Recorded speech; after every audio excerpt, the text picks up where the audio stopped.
Boils Lana என்னன்றதையும் அது உருவான முழு வரலாறையும் பார்க்கலாம். மாறாத வெப்பநிலையில வாயுவின் அழுத்தத்திற்கும் கன அளவிற்கும் இடையில் உண்டான தொடர்பை விளக்கக்கூடிய ஒரு அனுபவ ரீதியான வாயு விதி தான் பாயில்ஸ் லா. குறிப்பா வாயுவின் வெப்பநிலையும் அளவும் மாறாம இருக்கும்போது வாயுவின் அழுத்தம் அதிகரிச்சா வாயுவின் கன அளவு குறையும். அதே சமயம் வாயுவின் அழுத்தம் குறைஞ்சா வாயுவின் கன அளவு அதிகரிக்கும்ன்றத விளக்கக்கூடியது தான் பாயில்ஸ் லா. இது வேதியியல் மற்றும் இயற்பியல்ல ஒரு அடிப்படை கொள்கை. இதை 1662ஆம் ஆண்டு ராபர்ட் பாயில் அப்படின்ற ஒரு Anglo Irish chemist and physicist விளக்கியிருந்தாங்க. இதனாலேயே இதற்கு பாயில்ஸ் லா அப்படின்னு ராபர்ட் பாயிலோடைய பெயரிடப்பட்டது. மேலும் இது பாயில் மேரியட் லா அப்படின்னும் குறிப்பா பிரான்ஸ்ல மேரியட்ஸ் லா அப்படின்னும் அழைக்கப்படும். இப்ப இது உருவான முழு வரலாறை பார்க்கலாம். 1643ஆம் ஆண்டு எவாங்கலிஸ்டா டொரிசெல்லி அப்படின்ற இட்டாலியை சேர்ந்த ஒரு இயற்பியலாளர் அட்மாஸ்பியரிக் டெம்பரேச்சரை அளவிடுறதுக்காக பேரோமீட்டர் அப்படின்ற ஒரு அப்பராட்டஸ கருவியை கண்டுபிடிச்சாங்க. பின்னர் 1650களில் ரிச்சர்ட் டவுனலே அப்படின்ற இங்கிலாண்டை சேர்ந்த ஒரு கணிதவியலாளரும் ஹென்ரி பவர் அப்படின்ற இங்கிலாண்டை சேர்ந்த ஒரு மருத்துவரும் இவங்க ரெண்டு பேரும் இணைஞ்சு அந்த பேரோமீட்டரை பயன்படுத்தி மிக முக்கியமான ஒரு எக்ஸ்பெரிமெண்ட்டை பண்ணாங்க. அதில் குறிப்பாக அந்த பேரோமீட்டரில் அவங்க காற்றை நிரப்பினாங்க. அதுக்கப்புறமா அந்த பேரோமீட்டரில் அவங்க மெர்க்குரி அப்படின்ற பாதரசத்தை ஊற்றினாங்க. இப்படி அந்த பேரோமீட்டருக்குள்ள மெர்க்குரியை ஊற்ற அதன் மூலமாக அந்த பேரோமீட்டருக்குள்ள ப்ரெஷர் ஆனது அழுத்தமானது அதிகரிக்க ஆரம்பிச்சிருந்தது. இப்படி அந்த பேரோமீட்டருக்குள்ள ப்ரெஷர் அதிகரிக்க ஆரம்பித்த உடனே அதுக்குள்ள இருக்கக்கூடிய ஏரோடைய வால்யூம், அதாவது அதுக்குள்ள இருக்கக்கூடிய காற்றினுடைய கன அளவு அது குறைய தொடங்கி இருந்தது. அதுக்கப்புறமா அந்த பேரோமீட்டர்ல இருக்கக்கூடிய பாதரசத்தை கொஞ்சம் கொஞ்சமாக அவங்க எடுக்க ஆரம்பித்தாங்க. இப்படி அவங்க ரெண்டு பேரும் அந்த பாதரசத்தை எடுக்க ஆரம்பித்த உடனே அந்த பேரோமீட்டருக்குள்ளே இருக்கக்கூடிய ப்ரெஷர் அழுத்தமானது குறைய தொடங்கியிருந்தது. அதே சமயம் அந்த பேரோமீட்டரில் இருக்கக்கூடிய அந்த காற்றினுடைய அந்த கன அளவு வால்யூம் அது அதிகரிக்க ஆரம்பிச்சிருந்தது. ஸோ இது இன்வெர்ஸாக இருக்குது அப்படின்ற ஒரு விஷயத்தை இவங்க ரெண்டு பேரும் கண்டறிஞ்சாங்க. அதாவது இப்போ இந்த ஒரு பலூன் இருக்குது, இதை வச்சு நான் எக்ஸாம்பிள் கொடுக்குறேன். இப்போ இந்த பலூன் தான் அந்த பேரோமீட்டர் அப்படின்னு எடுத்துக்குவோம். இந்த பலூனுக்குள்ள இருக்கக்கூடிய காற்று இது இந்த பலூனுக்குள்ள இருக்கக்கூடிய காற்றினுடைய அளவு அதுதான் இந்த கேஸோடைய அமௌண்ட் அப்படி எடுத்துக்குவோம். இப்போ இந்த காற்று இதுக்குள்ள இருக்கு. இப்போ இந்த ஒரு பலூனுக்குள்ள நம்ம அழுத்தத்தை கொடுத்தோம்னா, அதாவது இப்போ அவங்க பேரோமீட்டருக்குள்ள இப்படி அவங்க இந்த மெர்க்குரியை ஊற்றினாங்க. அப்படி ஊற்றின உடனே அது ப்ரெஷர் அதிகரிக்க ஆரம்பிச்சிருந்தது. இப்போ நம்மகிட்ட இந்த பலூன் தான் இருக்கிறனால இப்போ நான் கையை வச்சு இதுக்கு நான் ப்ரெஷர் அப்ளை பண்ணுறேன். இப்படி நான் இந்த பலூன் மேலே இப்படி நான் ப்ரெஷரை கொடுக்கும்போது, அதாவது நான் இப்படி இந்த பலூனை அமுக்கும் போது இந்த ப்ரெஷர் அதிகரிக்குது. ஸோ இந்த அழுத்தம் அதிகரிக்க ஆரம்பித்த உடனே இதுக்குள்ளே இருக்கக்கூடிய காற்றினுடைய அந்த வால்யூம் குறைய ஆரம்பிக்குது. காற்றினுடைய வால்யூம் குறையுதுன்னா என்னென்னா, இப்போ பலூன் பாருங்கள் இவ்வளோ பெருசாக தெரியும். அதே சமயம் நான் அமுக்குனேன்னா அதுக்கேற்ற மாதிரி அதனுடைய வால்யூம் அப்படியே குறையும், கொஞ்சம் சின்னதாக மாறும். இது மைன்யூட்டாக தான், இந்த பலூன் அப்படின்றனால இது கொஞ்சமாக அழுத்தப்படுறது அந்தளவுக்கு நம்மளால் தெரிஞ்சுக்க முடியாது. இருந்தாலும் நீங்கள் கையில் வச்சு பலூனை ஊதி கொஞ்சம் நீங்கள் எல்லா பக்கமும் ஒரே மாதிரி நீங்கள் அழுத்தம் கொடுத்தீங்கன்னா அது ஓரளவுக்கு அமுங்கும். எதனாலன்னா அதுக்குள்ளே இருக்கக்கூடிய காற்றினுடைய கன அளவு நம்ம கொடுக்கக்கூடிய அழுத்தத்தினால குறையுது. ஸோ இதை அவங்க கண்டறிஞ்சாங்க. அதே மாதிரி இப்படி நான் அழுத்தி இருக்கிறத நான் இப்படி ப்ரெஷரை இப்படி ரிலீஸ் பண்ணேன்னா அதுக்கேற்ற மாதிரி அந்த காற்றினுடைய கன அளவு மறுபடியும் அதிகரித்து இந்த பலூன் மறுபடியும் பெருசாக ஆகிற மாதிரியே பேரோமீட்டருக்குள்ளே அந்த காற்றினுடைய வால்யூம் அந்த பேரோமீட்டர் ஃபுல்லாக பரவினது. ஸோ இதை அவங்க அந்த ரெண்டு பேரும் ரிச்சர்ட் டவுனலே அதே மாதிரி ஹென்ரி பவர் இவங்க ரெண்டு பேரும் கண்டறிஞ்சாங்க. ஆனா அதனுடைய அளவை அவங்களால கண்டறிய முடியல சரியா. அதாவது எந்த அளவுக்கு பிரஷர் கொடுத்தா எந்த அளவுக்கு அதனுடைய வால்யூம் குறையுது, எந்த அளவுக்கு பிரஷரை நீக்கினா எந்த அளவுக்கு அதனுடைய வால்யூம் அதிகரிக்குது. ஸோ இது அவங்களால கண்டறிய முடியல.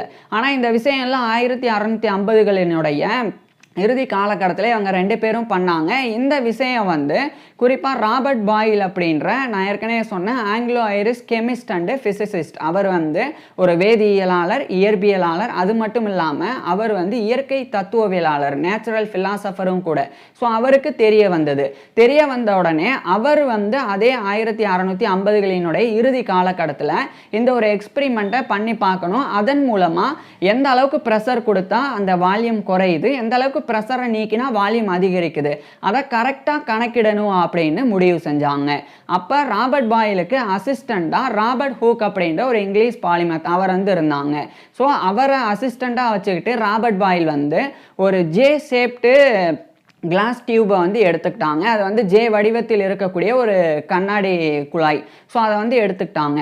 அதை எடுத்துக்கிட்டு அதில் வந்து ஒரு பக்கம் வந்து ஓப்பனாக இருக்கும். அந்த ஜே ஷேப்பில் இருக்கக்கூடிய கிளாஸ் டியூபினுடைய ஒரு பக்கம் வந்து ஓப்பனாக இருக்கும், இன்னொரு பக்கம் வந்து க்ளோஸ் ஆகிருக்கும். அப்படி இருக்கும்போது அதுக்குள்ளே வந்து காற்று போய் மாற்றுற மாதிரி, அது ட்ராப் ஆகுற மாதிரி அந்த ஒரு ஷேப்பை வந்து அவர் வந்து உருவாக்கியிருந்தாங்க அந்த கிளாஸ் டியூபை. அதுக்கப்புறமா அதுக்குள்ளே வந்து அவர் இப்போ காற்று இருக்குது. ஸோ அதுக்குள்ளே அவர் வந்து அதாவது ராபர்ட் பாயில் வந்து மெர்க்குரி அதே பாதரசத்தை வந்து செலுத்த ஆரம்பிக்கிறாங்க. அது செலுத்த செலுத்த அந்த பாதரசம் வந்து அதிகரிக்க அந்த ஜே ஷேப்டு கிளாஸ் டியூபுக்குள்ள ப்ரெஷரும் அதிகரிக்க ஆரம்பிச்சது. அப்படி அந்த ப்ரெஷர் அதிகரிக்க ஆரம்பித்த உடனே அதுக்குள்ளே இருக்கக்கூடிய அந்த காற்றினுடைய ஏரோடைய வால்யூம் வந்து குறைய ஆரம்பிச்சிருந்தது. இப்போ இதை வந்து அளவிடுறதுக்காக ராபர்ட் ஹூக் வந்து இருந்தாங்க. ராபர்ட் ஹூக் வந்து அது எந்த அளவுக்கு வந்து ப்ரெஷர் அதிகரித்தா வால்யூம் வந்து எந்த அளவுக்கு குறையுது அப்படின்றத அவர் வந்து துல்லியமாக வந்து கணக்கிட்டாங்க. ஸோ ராபர்ட் பாயில் அதே மாதிரி ராபர்ட் ஹூக் இவங்க 2 பேரும் அந்த எக்ஸ்பிரிமெண்ட்டை வந்து பண்ணாங்க.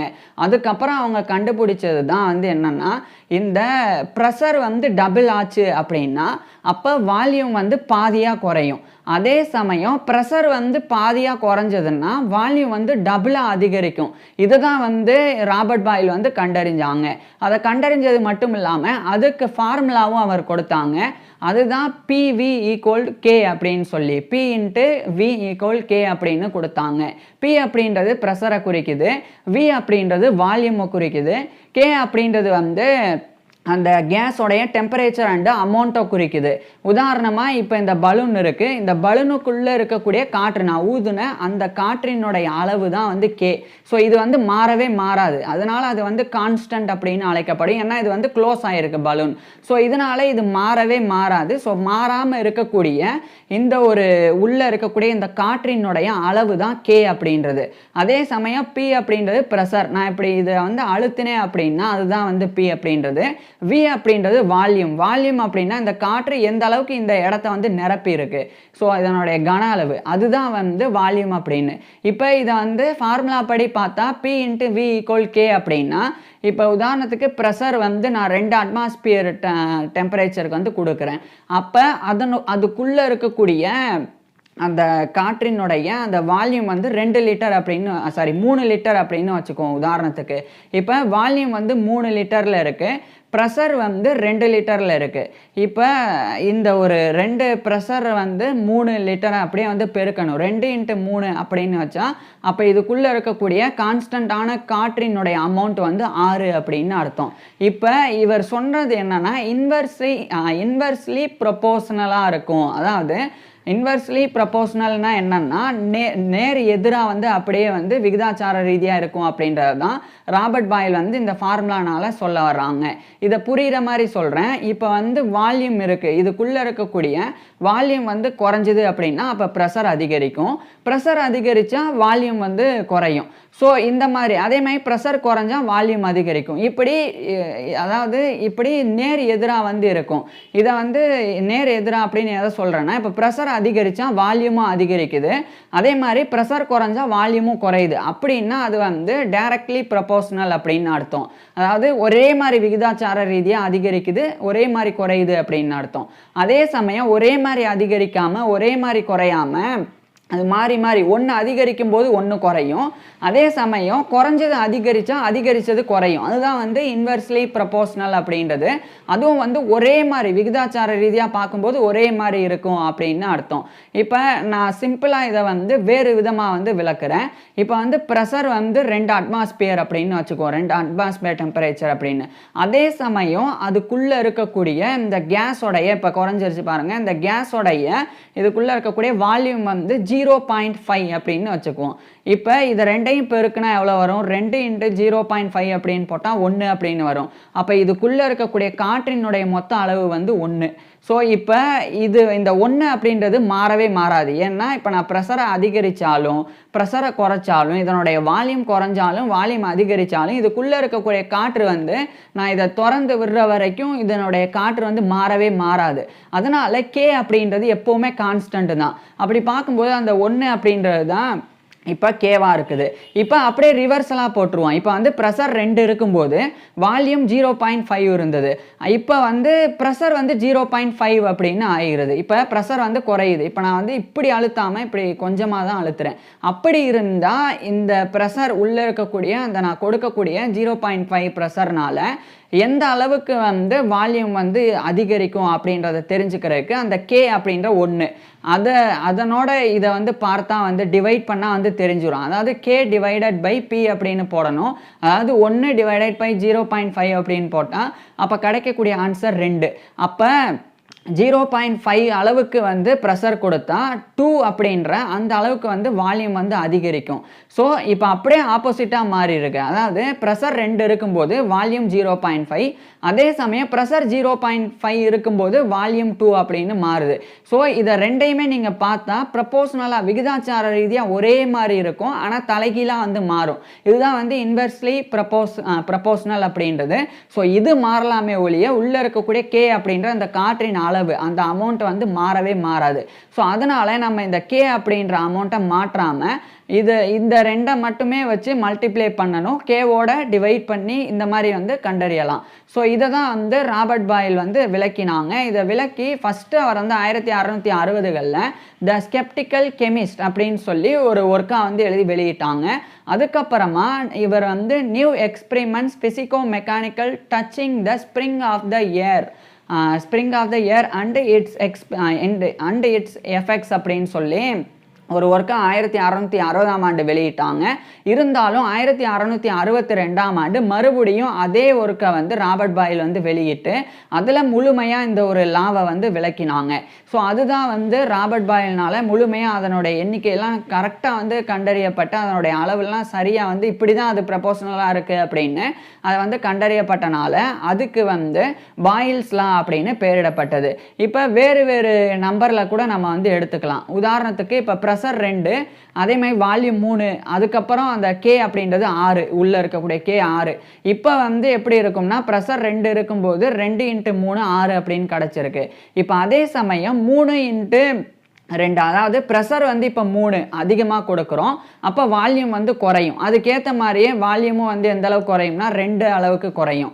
ஏன்னா ப்ரெஷர் 2 இருக்கும்போது வால்யூம் 3 இருந்தால் தான் அந்த கே 6ன்னு இருக்கும். அப்போ அதே கே வரணும் இந்த ப்ரெஷர் 3 இருந்தால். அப்போ நடுவில் என்ன இருக்கும்? 3 × என்ன ஒரு நம்பர் இருந்தால் ஆன்சர் வந்து 6 அப்படின்னு வரும். அப்போ 2 தான் வரும். ஸோ ப்ரெஷர் 3 ஆச்சுன்னா வால்யூம் வந்து 2ஆக இருக்கும். 3 × 2 அது வந்து 6 அப்படின்ற கேக்கு வந்து வந்துடும். இதே மாதிரி இன்னொரு ஃபார்முலாவே இவர் கொடுத்தாங்க, P1V1 = P2V2 அப்படின்னு சொல்லி. அதாவது P1V1 இந்த 1 அப்படின்றது வந்து இனிஷியலான ப்ரெஷர், இனிஷியல் வால்யூம். அதே சமயம் P2V2 அப்படின்னா அது வந்து கடைசியாக இருக்கக்கூடிய அதிகபட்சம் வந்து கொடுக்கக்கூடிய ப்ரெஷர், அதே மாதிரி அதிகபட்சம் இருக்கக்கூடிய கன அளவு அதுதான் வந்து குறிக்குது. ஸோ இப்போ இது P1ம் V1ம் என்ன அமௌண்ட்டில் இருக்கோ அதே தான் P2ம் V2ம் சேர்ந்தாலும் இருக்கும் அப்படின்றது தான் ராபர்ட் பாயிலோடைய ஃபார்முலா கூறக்கூடியது. இது இப்போ கரெக்டாக இருக்கா அப்படின்னு பார்ப்போம். இப்போ P1 வந்து 2 அப்படின்ற ப்ரெஷர், V1 வந்து 3 அப்படின்ற ப்ரெஷர். இப்போ 2 × 3 பெருக்கணும்னா 6 அப்படின்ற ஆன்சர் கிடைக்குது. இப்போ இதே ஆன்சர் வந்து P2V2க்கும் வரணும். இப்போ P2 அப்படின்னா அந்த ப்ரெஷர் அதிகரிக்குது, 2 அப்படின்ற ப்ரெஷர் வந்து இப்போ 3ஆகுது. அதே சமயம் அப்போ வால்யூம் வந்து 3 அப்படின்னு இருந்த வால்யூம் V2 அப்படின்னு வரும்போது அது வந்து 2 அப்படின்னு குறையுது. இப்போ இந்த 3 × 2 பெருக்கினாலும் அதே 6 தான் கிடைக்கும். ஸோ இதுதான் வந்து P1 × V1 = P2 × V2 அப்படின்னு சொல்லி ராபர்ட் பாயில் வந்து விளக்கினாங்க. ஸோ இதுதான் வந்து முழுமையான ஃபார்முலா. இதை வந்து அடிப்படையாக வச்சு அதுக்கப்புறம் 1679 இந்த காலகட்டத்தில் பிரான்ஸை சேர்ந்த எட்மி மேரியட் அப்படின்ற ஒரு பிசிசிஸ்ட், ஒரு இயற்பியலாளர், அவரும் வந்து இதே விஷயத்தை கண்டறிஞ்சாங்க. ஆனால் இவர் கண்டறிஞ்ச 17 ஆண்டுகளுக்கு பிறகு 1679ஆம் ஆண்டு அவர் கண்டறிஞ்சாங்க. அதனால பிரான்ஸில் அவங்க வந்து மேரியட்ஸ்லா அப்படின்னு அவங்க அதை அழைக்க தொடங்கினாங்க. இருந்தாலும் பொதுவாக வந்து பாயில் மேரியட்லா அப்படின்னு ராபர்ட் பாயில் மற்றும் எட்மி மேரியட் இவங்களுடைய பேர்னால் அழைக்கப்படுது. பிரான்ஸில் குறிப்பாக வந்து மேரியட்ஸ்லா அப்படின்னு அழைக்கப்படுது. மற்றபடி பொதுவாக இது வந்து பாயில்ஸ்லா அப்படின்னு அழைக்கப்படுது. இதுக்கப்புறம் இவருக்கு பிறகு வந்த ஜாக் சார்ல்ஸ் அப்படின்ற பிரான்ஸை சேர்ந்த ஒரு முக்கியமான ஒரு பிசிசிஸ்ட், அவர் வந்து இன்னொரு லாவை வந்து உருவாக்கினாங்க. அது வந்து டெம்பரேச்சரையும் அளவிடுற மாதிரி ஃபார்முலா உருவாக்கி சார்ல்ஸ் லா அப்படின்னு கொண்டு வந்தாங்க. அதே மாதிரி ஜோசப் லூயி கே அப்படின்னு சொல்லி இன்னொரு நபர், கே லசேக் அப்படின்னு, ஜோசப் லூயி கே லசேக் அப்படின்னு இன்னொரு பிரான்ஸை சேர்ந்த ஒரு விஞ்ஞானி, அவருமே வந்து இன்னொரு லாவை உருவாக்கினாங்க. ஸோ இதெல்லாம் பிற்காலத்தில் பயன்பாட்டிற்கு வந்தது. இதெல்லாம் எந்த அளவுக்கு முக்கியத்துவம் அப்படின்னா, இப்போ வந்து பொதுவாக இது வந்து இந்த கேஸ் லாவுடைய ஃபீல்ட்ஸுக்கு வந்து பாயில்ஸ் லா அப்படின்றது அடித்தளமிட்டது. அது மட்டும் இல்லாமல் இன்ஜினியரிங்கில் அதுக்கப்புறமா நிறைய விஷயங்களில் இது வந்து பயன்பாட்டில் இருக்குது. உதாரணத்துக்கு நான் ஒன்று சொல்கிறேன். இப்போ டயர் இருக்குது, அதாவது வாகனத்துடைய டயர் இருக்குன்னா அந்த டயருக்குள்ளே எந்த அளவுக்கு வந்து காற்றை நிரப்பணும், அப்போ எந்த அளவுக்கு ப்ரெஷர் கொடுத்தா அந்த டயர் வந்து வெடிக்காமல் இருக்கும். ஸோ இதுக்கெல்லாம் இந்த மாதிரியான லாஸ் தான் வந்து பயன்படுத்தப்படுது. அதே மாதிரி இந்த சிரிஞ்ச் எடுத்துக்குவோம், அதாவது ஊசி போடுறது, அந்த ஊசி அதுக்குள்ளே வந்து நம்ம ப்ரெஷர் அதிகரிக்கும் போது நம்ம அழுத்தினோம்னா அதுக்கேற்ற மாதிரி உள்ளே இருக்கக்கூடிய மருந்து வந்து வெளியேறும், அதுக்குள்ளே இருக்கக்கூடிய வால்யூம் குறையும். அதே சமயம் நம்ம வந்து அந்த ப்ரெஷரை வந்து குறைச்சோம்னா, ப்ரெஷர் குறைக்கிறதுனா அப்படியே அந்த ஊசியை பின்னாடி இழுக்கிறது, இப்படி இழுத்தோம்னா உள்ளே வந்து இருக்கக்கூடிய அந்த மருந்தினுடைய அளவு வந்து அதிகரிக்கும், வால்யூம் அதிகரிக்கும். ஸோ இந்த மாதிரி இந்த மெக்கானிசம் வந்து பல விதமாக வந்து சொல்லலாம். இது வந்து வெறும் வந்து இந்த சிரிஞ்சு, டயர் இது மட்டும் இல்லாமல் இன்னும் எக்கச்சக்கமான விஷயங்கள்ல இன்னைக்கு வரைக்கும் பயன்பாட்டில் இருந்து வருது. ஸோ இப்பேற்பட்ட ஒரு பாயில்ஸ் லாவை கொடுத்தது ராபர்ட் பாயில் தான். இப்படி தான் வந்து ராபர்ட் பாயில் அந்த பாயில்ஸ் லா வந்து உருவானது. இதை உருவாக்கின ராபர்ட் பாயில் இவர் எங்கே எப்போ பிறந்தாங்க, எப்படி வாழ்ந்தாங்க, இன்னும் என்னெல்லாம் சாதனை பண்ணியிருக்காங்க அப்படின்னு இவருடைய ஃபுல் லைஃப் ஹிஸ்ட்ரியை நான் ஏற்கனவே பேசியிருக்கேன். அதை பார்க்குறதுக்கு கீழே டிஸ்கிரிப்ஷனில் லிங்க் கொடுத்துருக்குறேன், கட்டாயமாக பாருங்கள். தேங்க்யூ.